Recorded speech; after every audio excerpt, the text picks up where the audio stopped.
Bing Bong jumped out of the wagon so Joy could escape. But what if Joy had found a way to bring him with her instead? Riley is 11 years old, and her world has just been turned upside down.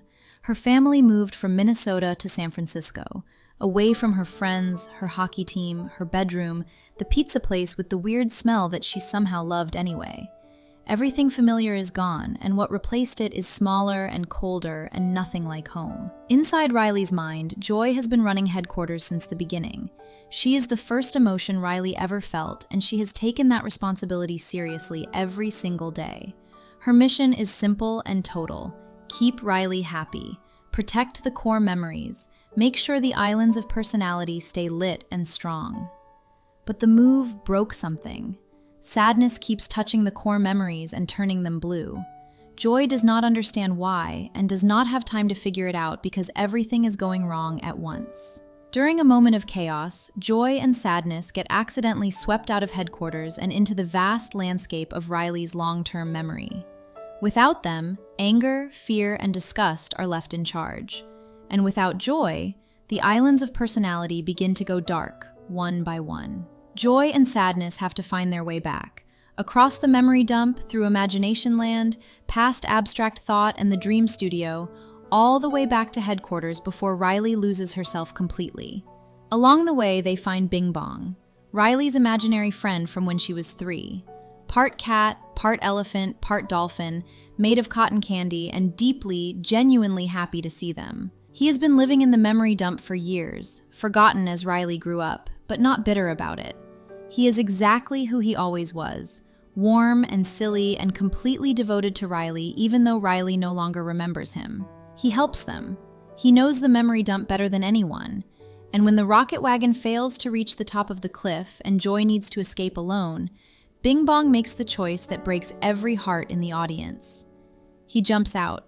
He lets himself fade so Joy can make it. And just before he disappears, he asks Joy to take Riley to the moon for him. That is the film. Here is the version where nobody has to disappear. What if Joy found another way? The moment Bing Bong jumps from the wagon is the moment the film earns every tear it gets. It is a perfect scene, generous and quiet and completely true to who Bing Bong is.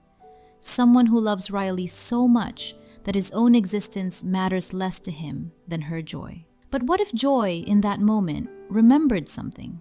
She is the emotion made of hope and creativity and the absolute refusal to accept that something good has to end. And in this version, instead of riding the wagon alone to the top of the cliff, she stops. She looks at Bing Bong. She looks at the memory orbs scattered around them in the dump. And she gets an idea. Bing Bong was made from Riley's imagination. He is not a memory.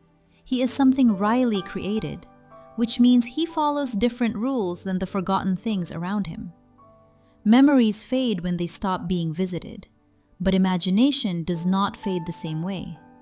Imagination transforms. Joy reaches into the memory dump and finds the core of what Bing Bong actually is.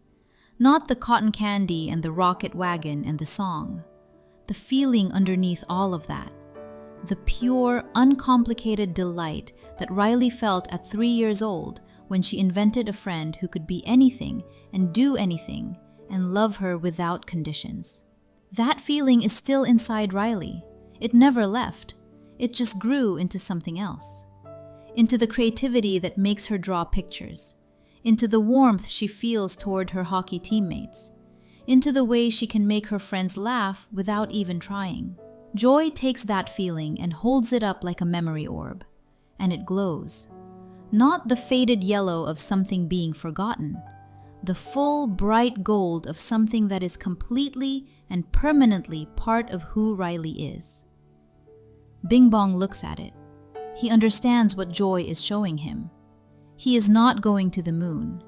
He is not going to live in the memory dump waiting to be remembered.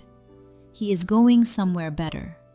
He is going into Riley herself, into the part of her that will always know how to play, that will always be able to imagine, that will always be capable of the kind of love that invents something out of nothing just because loving someone deserves a rocket ship and a song. He does not disappear. he transforms. The wagon still makes it to the top of the cliff. Joy still gets back to headquarters. The core memory is saved. The islands of personality light back up. Riley comes home. But something is different in the ending of this version. When Riley sits down at dinner and starts to cry and tells her parents she misses Minnesota, the feeling that moves through her is not just sadness. It is something bigger and warmer. The sadness is real and it matters, and underneath it, holding it up, is the same feeling that once lived in a cotton candy elephant who believed in rocket wagons.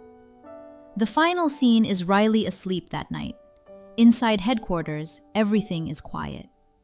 Joy stands at the window, looking out at the memory orbs, and one of them, just one, glows a little brighter than the others, a little warmer, a little more gold.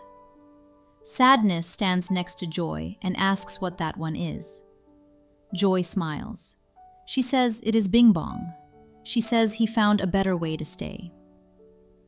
That is the ending that would have made Inside Out the most complete story about growing up that Pixar has ever told. Not because Bong survived, because nothing that is truly loved ever completely disappears.